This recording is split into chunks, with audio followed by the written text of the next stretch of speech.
O ayun, usapang kape po tayo dito sa Ask Doc Dex dahil sa tanong ni Sergi Cuyos Culango. Paano naman po yung mga 3-in-1 coffee, Doc? Di po ba may creamer tsaka asukal na kahalo yun? Eh di ba taas po sa calories yun? Oh, good question. Tara, pag-usapan na natin yan. Alam nyo, binabasa ko tong question ni Sergi. Nakaka-proud tong tanong na to. Feeling ko may na-achieve ako sa life ko dahil bahagi ng objectives ng advocacy ko rito sa pagbibigay ng impormasyon online about pagbibilang ng calories at pagkakaroon ng active role sa healthcare. Okay, pag-usapan po natin itong tanong ni Sergi. Ang short answer dyan, yes, mataas din po ang calories noon. Kung titingnan natin ang isang 3-in-1 coffee na usually nabibili ninyo, kunwari ito, not sponsored, makikita po ninyo na per pack, 2 servings ang mayroon dito. And then kapag ka po nakakonsume kayo ng isang serving nito, ibig sabihin yung kalahati ng pack nito, 112 calories yan. Generally, ito ay dahil mayroong 12.5 grams ng sugar. Ang total carbohydrates na nakasulat dito po sa pack, 21 grams. At meron ding 3.5 grams ng fat.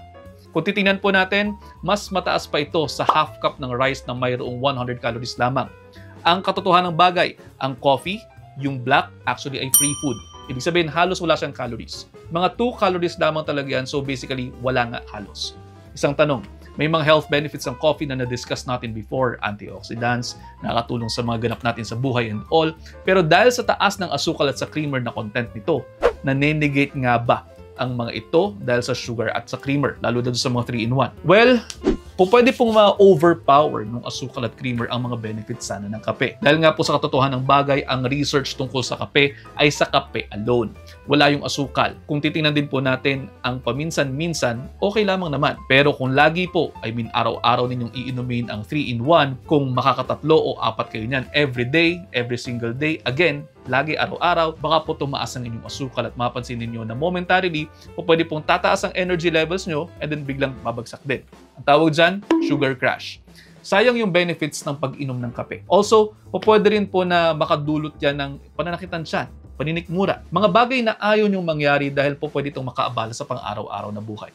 Kaya naman po ang suggestion ko sa mga gusto talaga magkape, keep it black mga kapatid. Kung gusto niyo ng konting tamis, pwede kayo mag-artificial sweetener, pero ang warning lamang po natin ay huwag namang laging naka-artificial sweetener dahil may studies din po na sinasabing po pwedeng mag-induce ito ng cravings at ang problema, baka po mag-give in kayo sa cravings na matatamis. Pwede pa po magdulot yan ng problemang pangkalusugan tulad ng diabetes at lalo na sa mga kalahi niyang diabetes na yan. Ang hirap nga na hindi kayo mag-give in. Nami pa naman sa inyo na marupok.